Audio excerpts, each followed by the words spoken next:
we have Friangyo Silapa, Deputy Governor of Bangkok, Thailand. Thank you very much for your participation. And next, we also have Renew Dahal, Mayor of Badapur, Nepal. Thank you.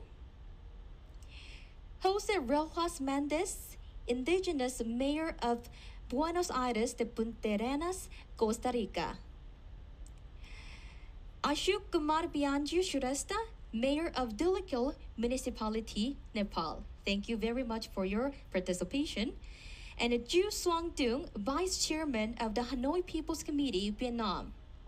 Thank you. And Francisco Emmanuel Ortega III, Provincial Governor of La Union, Philippines. Merlin Abigail Binay, Mayor of Makati, Philippines. Dong Sang Yu, Mayor of Penang Island, Malaysia. Ricardo Nunes, Mayor of São Paulo, Brazil. Dr. Rosalie, Mayor of Seberang Perai, Malaysia. Seun Oh, Mayor of Seoul, South Korea.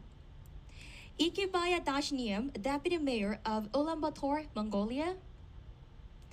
Andy Foster, Mayor of Wellington, New Zealand. His Excellency Luis Enrique Sobreira, Ambassador of Brazil to Korea. His Excellency Frederico Coelho, Ambassador of the Dominican Republic to Korea. And next, His Excellency Johnny Leynoso, Chief of the Diplomatic Mission of Ecuador to Korea. His Excellency Ahmed Fahmi Ahmed Sarwakawi, Charge d'Affaires of the Malaysian Embassy in Korea. His Excellency Bruno Figueroa, Ambassador of Mexico to Korea. His Excellency Zakaria Arsadi, Ambassador of Oman to Korea. His Excellency Wilbusi Musa, Ambassador of the Republic of Zambia to Korea. Kara Father Meponggo, Mayor of Haburone, Botswana. Kijin Tiang, Executive Vice County Mayor of Jinting County, Chengdu, China. Datu Junaidi, Mayor of Kuching, North Malaysia. Yuko San, Mayor of Mandalay City, Myanmar. Carlos Armando Martinez, Mayor of Nicoya, Costa Rica. Eun-hee Jo, District Mayor of Seocho District, Seoul, South Korea. Next, Won-oh Chong, District Mayor of Songdong District, Seoul, South Korea, is also joining us. Last but not least, Pu Kongbin-nabong, Vice Mayor of Bien Chang, Laos, is also joining here with us today. Thank you once again for your participation and the time today, ladies and gentlemen. And finally, I'd like to invite Ms. Maimuna Mahat Sharif, the Executive Director of the United Nations Human Settlement Program, or UN Habitat, and a former mayor of Seberang Perai and Penang Island, both WeGo members, in order to deliver the keynote speech. So ladies and gentlemen, please join me in welcoming her. Honorable mayors and governors, distinguished representative of WeGo members, colleagues, friends, ladies and gentlemen, a very good morning to all of you. I would like to thank Mr. Oh Si-hun, Mayor of Seoul and President of WeGo, for inviting me to speak at this important occasion.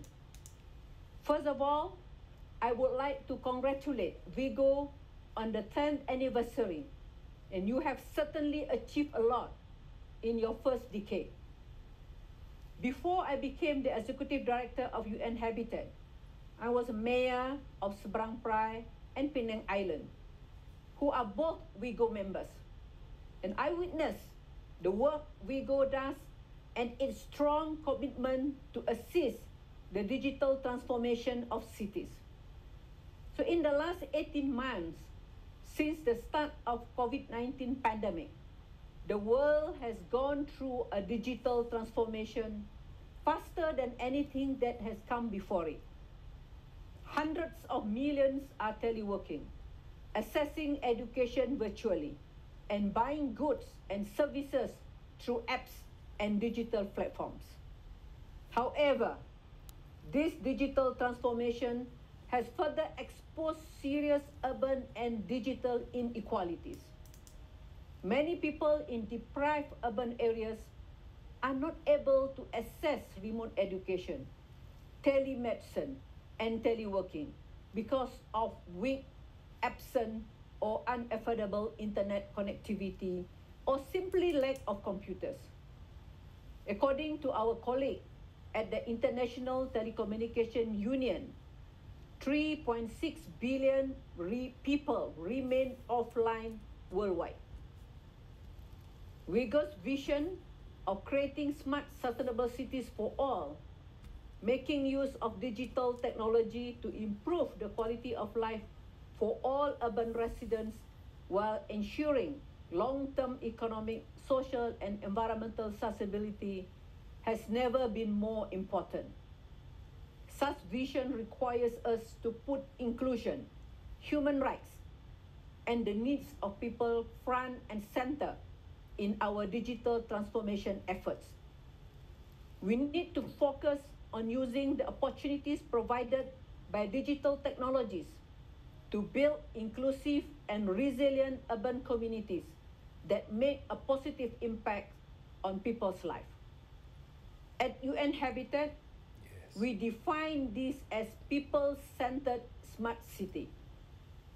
Smart city reduces the digital divide, builds inclusion, and respects digital rights. It requires changing our mindset away from using smart technologies for surveillance and control to using smart technologies to enable urban life and make our cities better. While digital technologies are important, we need to combine our digital efforts with good neighborhood planning, non-motorized transport, green public spaces, and renewable energy in a smart city approach that is inclusive, sustainable, and contributes to improve urban quality of life. Our people-centered smart city vision is based on international agreements. The new urban agenda calls for member states to adopt a smart city approach and citizen-centric digital governance. The UN General Assembly resolution on privacy in the digital age calls for states to develop legislation that protects individuals against violations of rights to privacy through the collections of data. And the UN Secretary General's roadmap for digital cooperation sets out a multi-stakeholder effort to advance digital cooperation, universal digital access, digital human rights, digital inclusion, digital public goods, standards of artificial intelligence, and strengthening digital capacity. UN Habitat, in collaboration with organizations such as WeGo, has a key role in the UN system to localize this agenda. We look forward to working together with WeGo towards a more sustainable and digitized development of cities. Our smart city vision recognizes that there are regional and cultural differences. What is appropriate in Seoul may not be appropriate in Johannesburg or New York. Asian cities may approach digital platforms and data differently than European or Latin American cities. But there is a lot that can be learned from each other. We are just at the beginning of the smart city journey. In that sense, WeGo has similar approaches when addressing regional differences, and we hope to further cooperate along these lines with them. But key to success across the world is that local governments become proactive actors in implementing the smart city vision. We need leaders who to take a strategic and informed approach to digital technologies. It's great to see WeGo's membership recognizing this. Having said that, of course, this is a multi-stakeholder effort. The private sector is a fundamentally important actor. It has the skills, resources, innovation capacity, and technology that is required. But it cannot be the only actor. The public sector needs to lead and set the rules of the game to ensure that we move from a private sector supply-driven approach to a needs-driven one. The people-centered smart city should benefit all urban residents, and we need to understand and address the digital divide, which is not only a divide between rural and urban. As an example, in New York, one of the most connected cities in the world, 1.5 million people do not have fixed or mobile broadband at home. We need to pay particular attention to such underserved populations, the urban poor, older and disabled people, among others. And we need to provide digital literacy training. And we should aim to enhance service provision and digitize government services. Cities should create online platforms that enable residents to apply for business permits, pay tax, apply for planning permission, access telemedicine, and communicate with policymakers. We need to have digitally enabled mobility services, renewable energy smart grids, and green building technologies. UN Secretary General has called for enhanced global digital cooperation.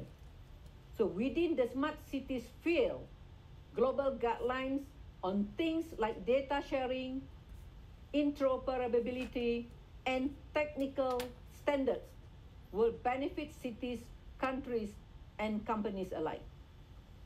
UN Habitat has been a co-lead of the UN United for Smart Sustainable Cities platform for several years. We have now strengthened our partnership with the International Telecommunications Union, and we stand ready to provide a global platform to discuss global cooperation on smart cities. I see WeGo as a key potential partner in these important efforts and look forward to strengthening our collaboration. Thank you. Thank you so much, Ms. Maimuna Mahad Sharif, for delivering very inspirational and a meaningful keynote speech. And without further ado, ladies and gentlemen, now we will move on to the fourth WeGo Awards ceremony.